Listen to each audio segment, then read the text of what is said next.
Fala minha galerinha, beleza pura? Professor Diego Fares aqui na área.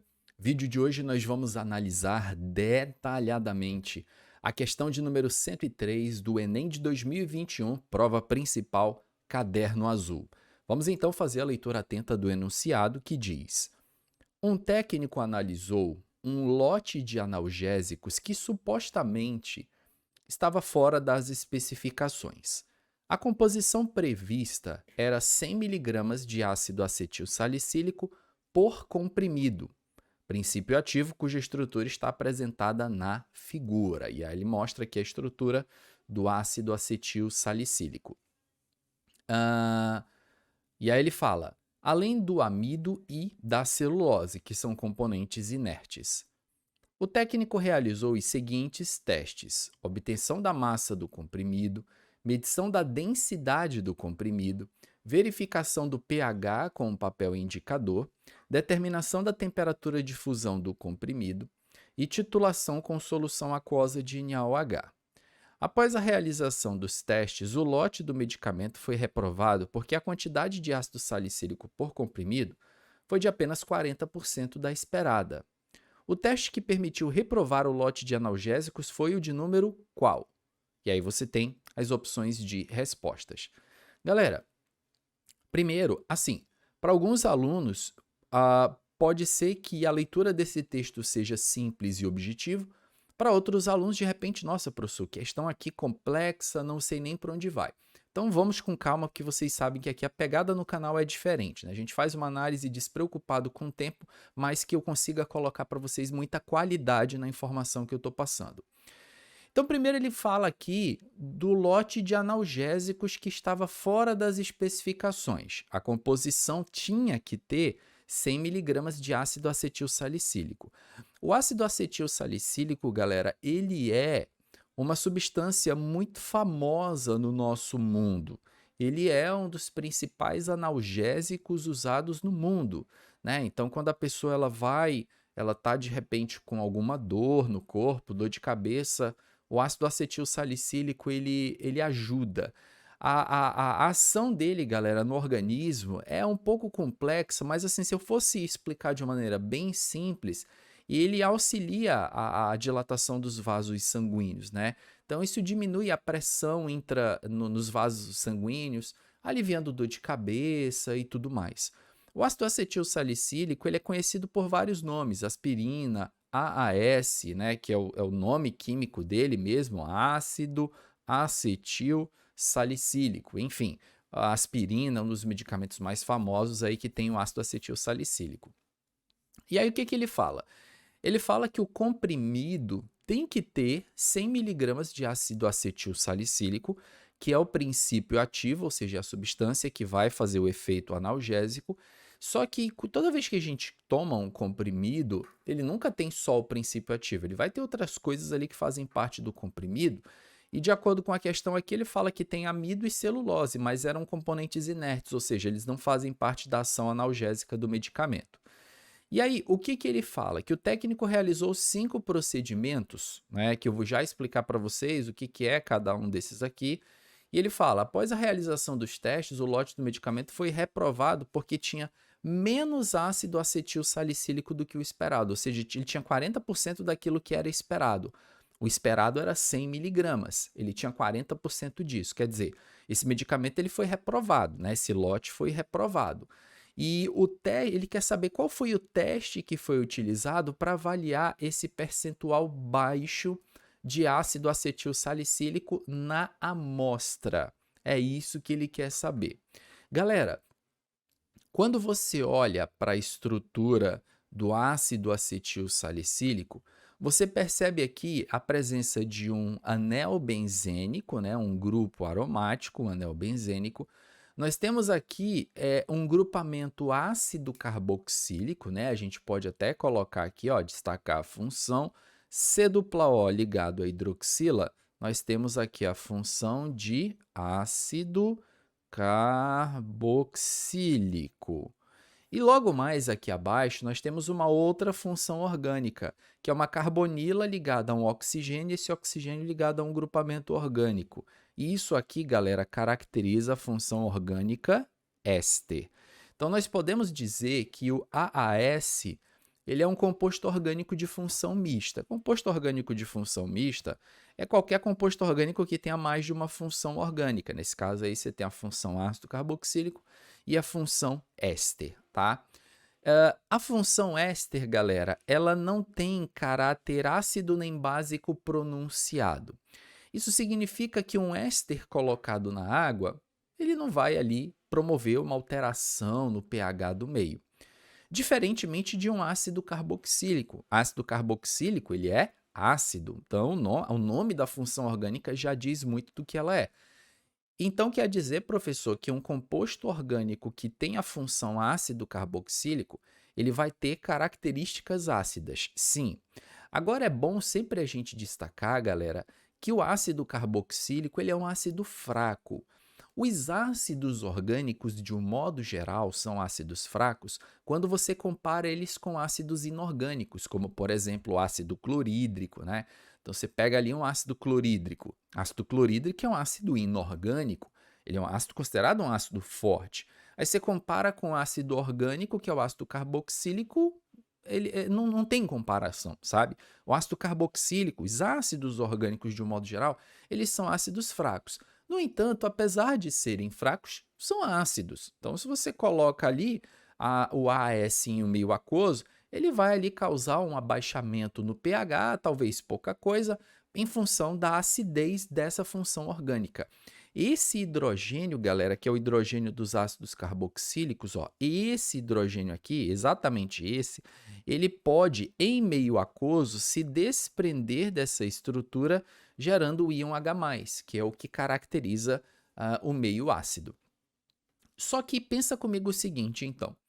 Depois de todas essas características químicas que eu te falei aqui do ácido acetil salicílico, que era o conhecimento que o Enem estava exigindo de você nessa questão, ele deu 5 procedimentos e está te perguntando qual deles o cara usou para chegar à conclusão de que essa amostra desse medicamento tinha menos ácido acetil salicílico do que o previsto. Aí ele coloca aqui número 1. Obtenção da massa do comprimido? Não, galera, isso aqui está errado. Por quê? A massa do comprimido, ela não é capaz de me dizer o teor de ácido acetil salicílico. Vamos supor que esse comprimido, sei lá, estou inventando aqui, chutando um valor. O comprimido ele pese 1 grama, tá? Mas esse 1 grama, ele já tem o ácido acetil salicílico e todos os outros componentes inertes, tá? A massa dessa galera toda soma 1 grama. Quem me garante que nesse 1 grama eu vou ter exatamente o percentual de ácido salicílico recomendado, de ácido acetil salicílico? Não tem como, porque eu posso ter aqui, de repente, galera, mais dos componentes inertes. Eu posso, de repente, achar que eu tenho uma quantidade de ácido acetil salicílico suficiente, mas eu tenho a maior parte dos componentes são componentes inertes. Então, tipo assim, a massa, ela não me permite uma análise fidedigna do percentual de ácido que existe naquela amostra. Então, determinar a massa não me diz o percentual de ácido naquela amostra. Medição da densidade do comprimido, a mesma coisa, galera. A densidade, ela não é uma propriedade que, para esse caso, ela consegue revelar o percentual de um componente sólido em uma amostra. A medição da densidade, ela poderia ser útil em determinados casos. Por exemplo, já falei para vocês aqui em outros vídeos do canal de resoluções de questões, de aulas, enfim, que eu já promovi para vocês. Percentual de álcool na gasolina, né? A gente sabe que a gasolina brasileira ela tem ali um percentual de álcool. A densidade, em parte, ela pode avaliar ali o percentual de álcool que existe naquela amostra, ou até mesmo do etanol hidratado, que é o álcool combustível que abastece os veículos flex, que tem ali um percentual de água na amostra. Então, no caso do álcool anidro, a análise da densidade é muito certeira para você dizer o percentual ali de álcool que existe na amostra. Mas ali a gente está falando de uma mistura de líquidos, tá, galera? Aqui você tem um comprimido, né? Deduzimos que é algo sólido, né? Um analgésico, enfim. e que tem um percentual de ácido acetil salicílico e medir a densidade do comprimido como um todo, não medirá quanto de ácido acetil salicílico tem lá dentro.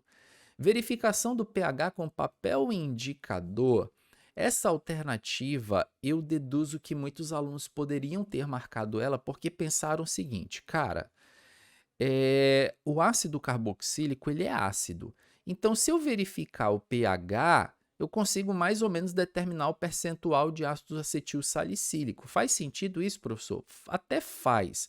Mas pensa comigo o seguinte, ó. Você está verificando o pH com um papel indicador. Normalmente os papéis indicadores eles não têm uma boa precisão nessa análise de pH. E segundo que, para você analisar pH, você teria que ter uma série de outros fatores que você não pode levar em consideração, né?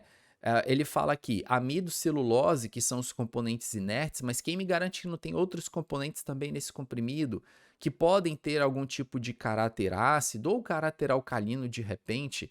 Então, verificar o pH com papel indicador é algo tão impreciso que não seria válido você, numa análise química quantitativa, na química analítica, como nós chamamos, usar essa propriedade para determinar o percentual de ácido na amostra. Determinação da temperatura de fusão do comprimido. Isso aqui também não, tá, gente? Não tem como você... não, pela temperatura de fusão, o percentual do ácido acético é tanto. Se a temperatura de fusão for tanto, o percentual dele é tanto. A temperatura de fusão, ela não tem também como é que eu posso falar para vocês? Ela não é capaz de me dar uma análise quantitativa, de falar para mim quantitativamente qual o percentual de ácido que existe naquele comprimido. Agora, a titulação, gente, ela é um método perfeito para essa finalidade. A titulação ela é perfeita, por quê?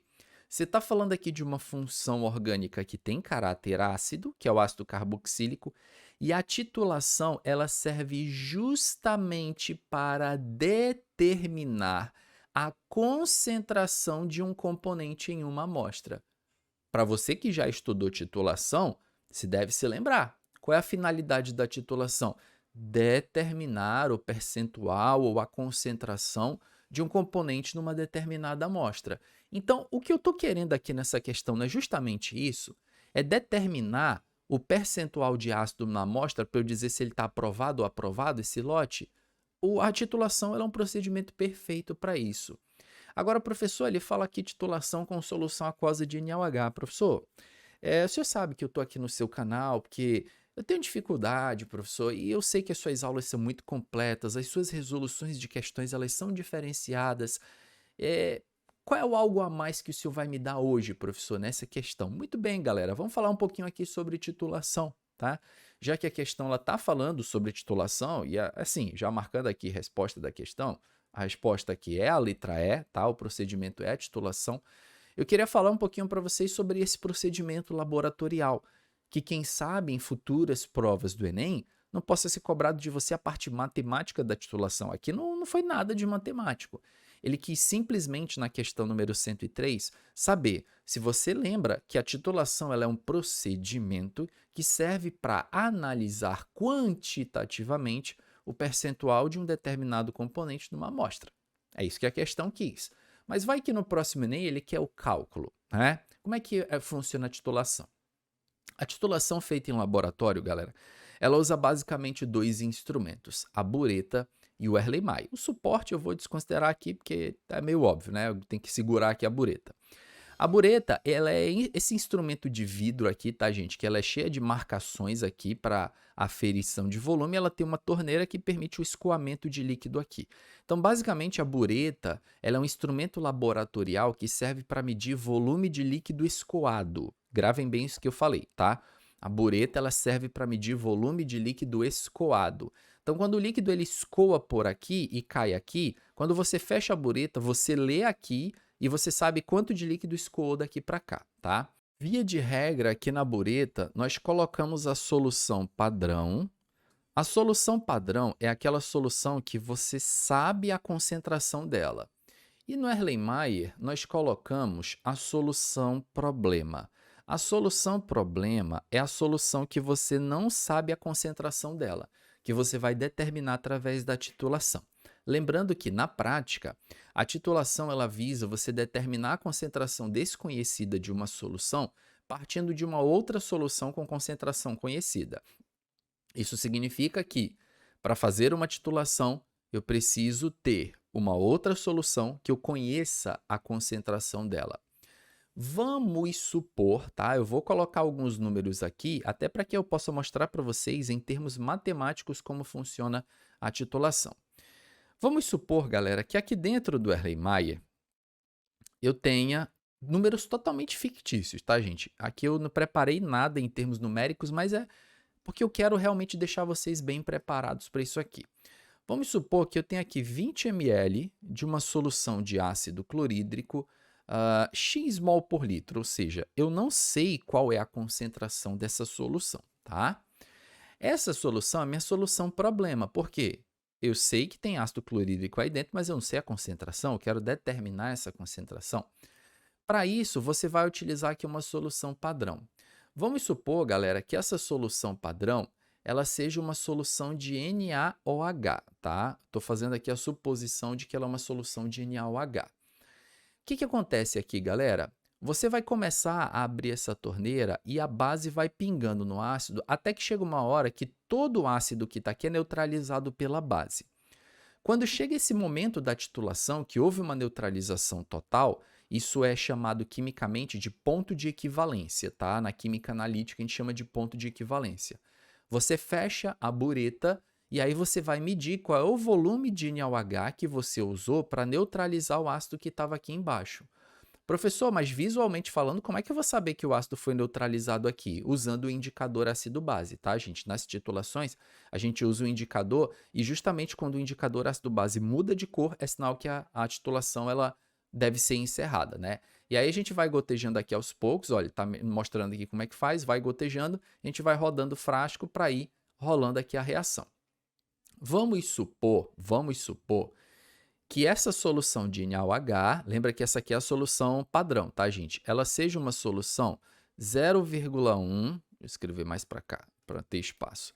Essa solução de NaOH, ela é uma solução 0,1 mol por litro de NaOH, tá? E que para neutralizar todo o ácido que estava aqui dentro, nós gastamos 5 ml dessa solução, tá? Então, nós gastamos 5 ml de solução 0,1 mol por litro de NaOH para neutralizar os 20 ml de HCl de solução desconhecida. E a questão ela quer saber o seguinte, ó, qual que é o X? Quanto vale o X? Qual era a concentração do ácido originalmente, tá? Aí, galera, existem duas maneiras de você fazer uma questão de titulação. A maneira mais tradicional, que é por estequiometria, você começa calculando o número de mols da solução padrão, tá? Lembrando o seguinte, tá? Não vão esquecer. Para calcular o número de mols da solução padrão, você pode fazer por regra de 3, que é até mais simples, né? Então, a gente começaria aqui trabalhando a solução padrão.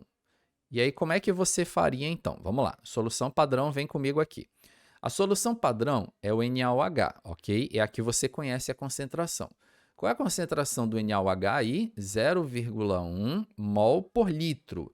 Quer dizer que cada litro dessa solução, aqui eu vou colocar 1000 ml, tá, gente? Eu vou trabalhar aqui os volumes em ml, mas você pode trabalhar em litro, não tem problema.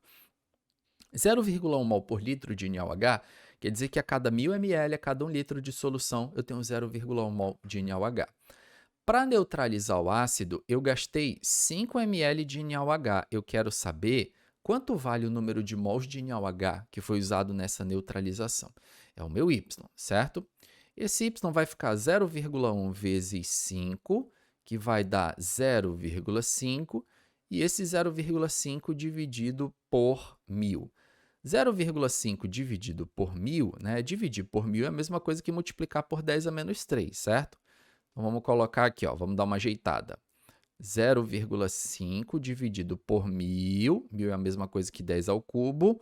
Passando 10 ao cubo para cima, vai ficar 0,5 vezes 10 elevado a menos 3. E 0,5 vezes 10 a menos 3 é a mesma coisa que 5 vezes 10 a menos 4, beleza? Aumentei o número, diminui a potência. Esse é o número de mols de NaOH que foi usado nessa neutralização, 5 vezes 10 a menos 4 mol de NaOH. O próximo passo é você fazer a reação entre o ácido e a base. A reação ácido-base do NaCl com NaOH vai dar sal e água. Essa reação ela vai produzir NaCl mais H2O. Para nossa sorte e alegria, a estequiometria da reação é de 1 para 1, ou seja, para cada 1 mol de ácido, você neutraliza com 1 mol de base.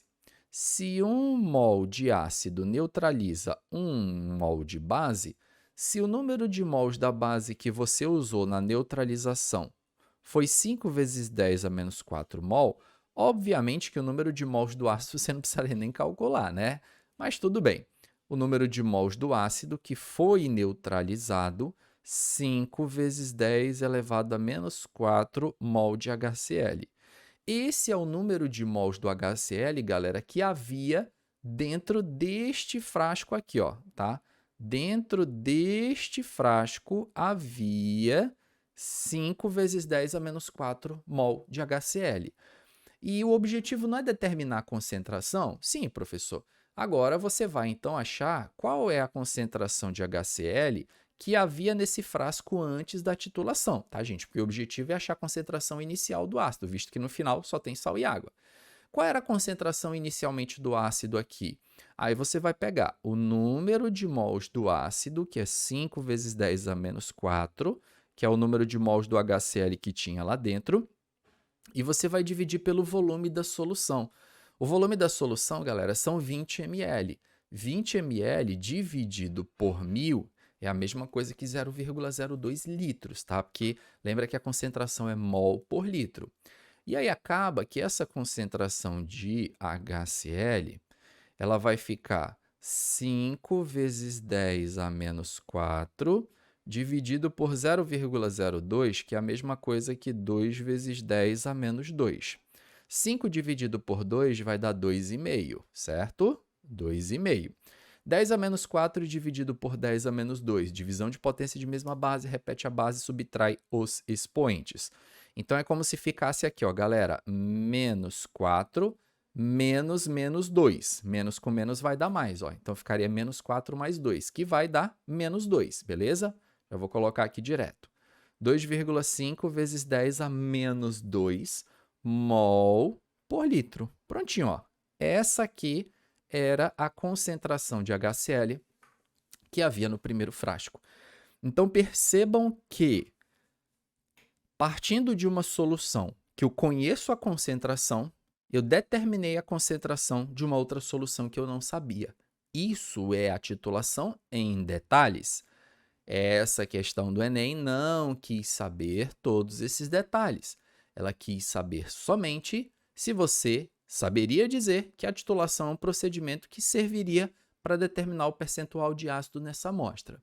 Lembrando, galera, que essa forma que eu resolvi essa questão que eu criei aqui, então, olha só como a nossa análise aqui é bem completa. Vale o like, não vale, galera? Deixa o like aqui que eu sei que você está assistindo o vídeo e até agora não deixou o like. Vocês viram que, além de fazer essa análise completa, eu já coloquei um exemplo aqui de uma titulação. E ainda vou dizer mais para vocês. Existe uma outra maneira de você resolver questões que envolvem titulação, que é a famosa fórmula da Mavaia. MaVaYA é igual a MbVbYb. Qualquer questão de titulação, você pode utilizar essa expressão matemática que vai fazer o mesmo efeito. A é para ácido, B é para base. Ma, molaridade do ácido vezes o volume do ácido vezes o Y do ácido. O que é o Y, professor? É a quantidade de hidrogênios ionizáveis que existem na fórmula do ácido. Então, por exemplo, se numa questão você estiver trabalhando com HCl, o HCl só tem um hidrogênio ionizável, o Y dele vale 1.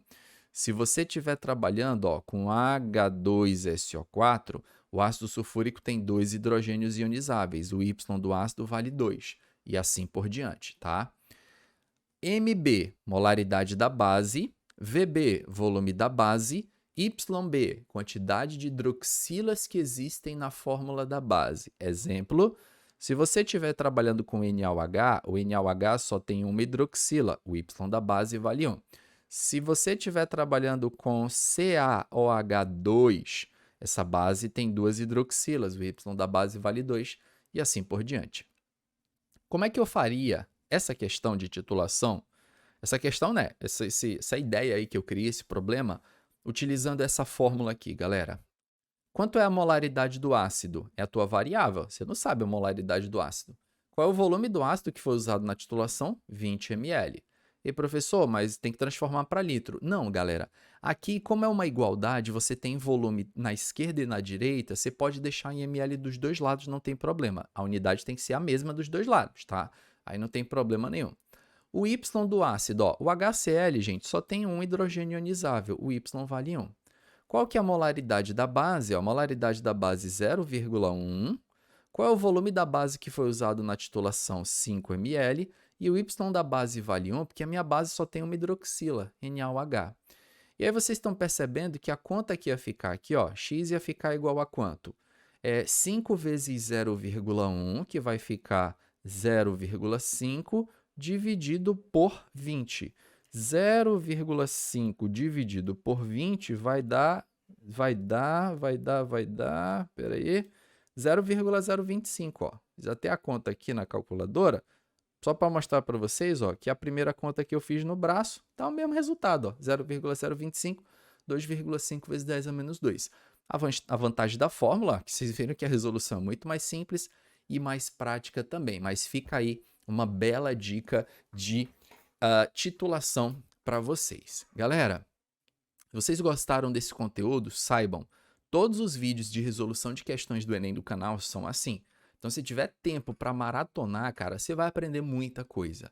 Porque pensa comigo o seguinte, resoluções de questões do Enem aí no YouTube, tem aos montes. Você joga o texto dessa questão e você vai achar 30 milhões de resoluções, né? Mas resoluções. A minha ideia aqui com vocês é fazer um trabalho diferenciado, tá, gente? A minha filosofia de vida é fazer diferente. E essa deve ser também a sua filosofia de vida. Estudar diferente. O que eu vou fazer? Eu vou buscar algo que tem só resolução? Não, vou buscar uma aula completa da questão. Olha o diferencial, olha o tanto de informação que você aprendeu. Se você quer ajudar esse projeto, meu querido aluno, simplesmente só deixa o like, tá bom? Deixa um comentário aqui para ajudar no engajamento desse vídeo também e compartilha com seus grupos de amigos. Eu sempre falo aqui no canal, às vezes a gente reclama tanto da educação no Brasil, né, que a educação não presta, que o governo não presta e tal, que nada presta, mas antes de você reclamar, faça a sua parte pela educação, que é deixando o like, ajudando no engajamento do vídeo com um comentário e compartilhando. Você ajuda a educação a crescer, ajuda o canal a crescer e todos ganham com isso. Beleza, meus queridos? Vou ficando por aqui, muito em breve eu volto com vocês para uma próxima análise ou resolução. Abraço, gente. Valeu!